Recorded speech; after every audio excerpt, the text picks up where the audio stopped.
के दिन यानी 6 जुलाई को भारतीय बिजनेस टाइकून धीरूभाई अंबानी का निधन हो गया था। उन्होंने अपनी मेहनत और अपनी काबिलियत के दम पर रिलायंस इंडस्ट्रीज को स्थापित किया। रिलायंस इंडस्ट्रीज के रूप में उन्होंने जिस बिजनेस की नींव रखी वो आज पूरी दुनिया की अग्रणी कंपनियों में स्थापित हो चुकी है।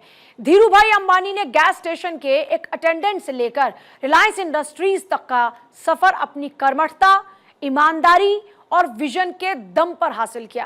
कहा जाता है कि वो मिट्टी से सोना बनाने का हुनर जानते थे। आइए उनके इस असाधारण व्यक्तित्व को इस रिपोर्ट के जरिए देखते हैं।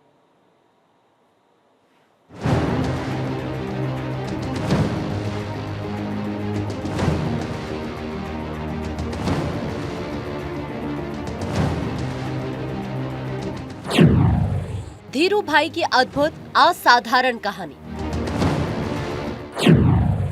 शून्य से शिखर तक का सफर, असंभव को संभव किया। Reliance industries global business world का शाइनिंग स्टार।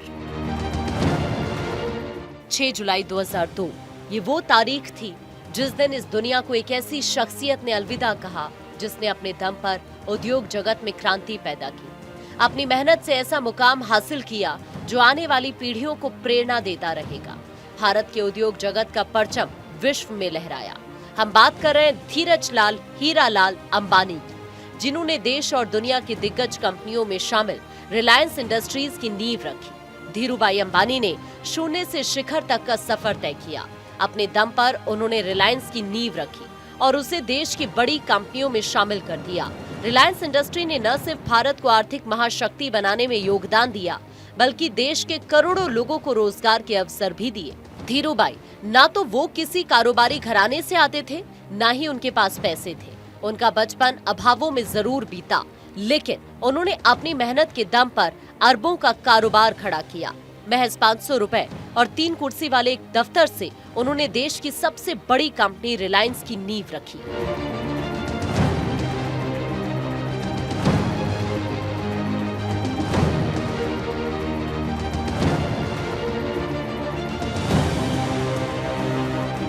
शुरुआत में वो मुख्य तौर पर मसालों की ट्रेडिंग किया करते थे।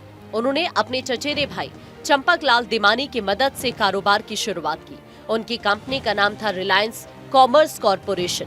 भले ही उनके पास पैसा ना हो, लेकिन उनके अंदर कारोबार की समझ थी। धीरूभाई ने साल 1958 में जिस कारोबार की नींव रखी, उस रिलायंस ने भारत में कारोबार करने के कई नियम कायदों को बदला। वैसे धीरूभाई की जिंदगी से जुड़ा एक अनोखा किस्सा है, जब उन्होंने मामूली मिट्टी एक शेख को बेचकर मुंह मांगी रकम हासिल कर ली थी। शायद उनके कारोबार करने का यही हुनर रिलायंस को इतना बड़ा बनाने में मददगार रहा। इस घटना के कुछ वक्त बाद धीरूभाई ने कपड़ों का कारोबार शुरू किया और अपना विमल ब्रांड बनाया। 1966 में उन्होंने गुजरात के अहमदाबाद में एक टेक्सटाइल मिल शुरू की।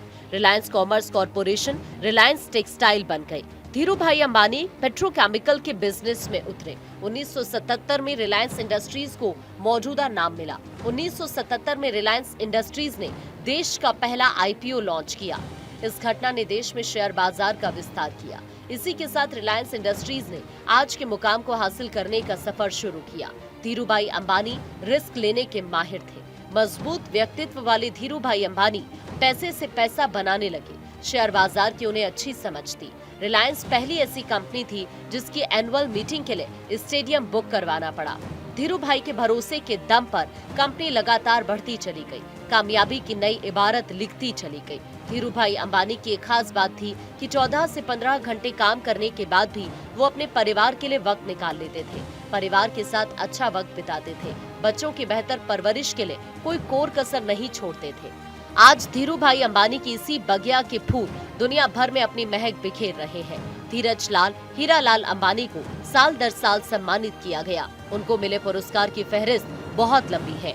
2016 में पद्म विभूषण, 10 अगस्त 2001 को the Economic Times lifetime achievement award, 16 अक्टूबर 1998 को Asia Week hall of fame, 29 मई 1998 को the expert from Asia Week 1998, 26 मई 2000 को the expert from Asia Week 2000, 24 मार्च 2000 को Indian entrepreneur of the 20th century award, 6 दिसंबर 1999 को Indian businessman of the year बने।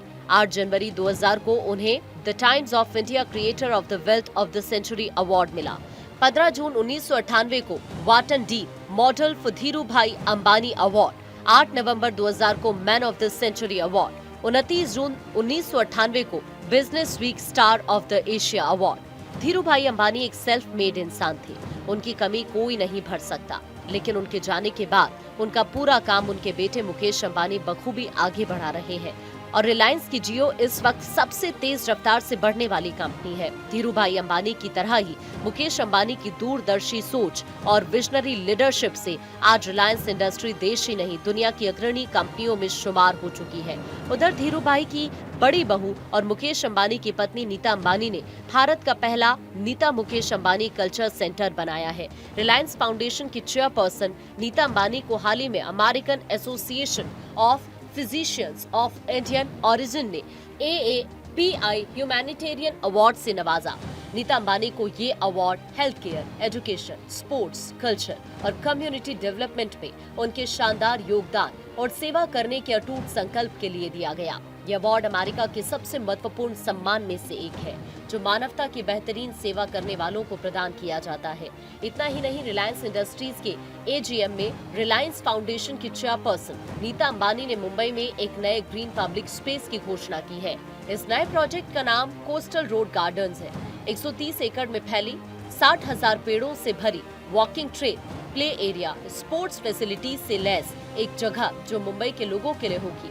यानी एक तरफ धीरू भाई के बेटे मुकेश अंबानी उनके बिजनेस को आगे बढ़ाते हुए नित नए आयाम गढ़ रहे हैं, तो दूसरी तरफ उनकी बहू नीता अंबानी देश के सॉफ्ट पावर को दुनिया तक पहुंचा रही है।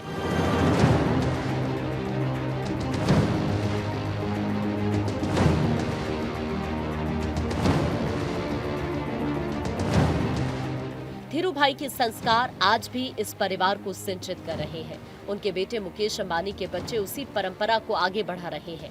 एक तरफ मुकेश अंबानी के बेटे आकाश अंबानी और बेटी ईशा अंबानी अपने आइडियाज के दम पर जियो जैसी कंपनी को ग्लोबल प्लेयर बना रहे हैं, तो दूसरी तरफ अनंत अंबानी अपनी सादगी और परोपकार की भावना का निर्वाह करते हुए कई सामाजिक कार्यों में लगे हुए हैं। प्रकृति और पशु पक्षियों के प्रति उनके प्रेम की वानगी के रूप में वन तारा जैसे प्रोजेक्ट ने आकार लिया है, जहां पशु पक्षियों की दुर्लभ प्रजातियों का संरक्षण किया जा रहा है। Bureau report, Bharat 24।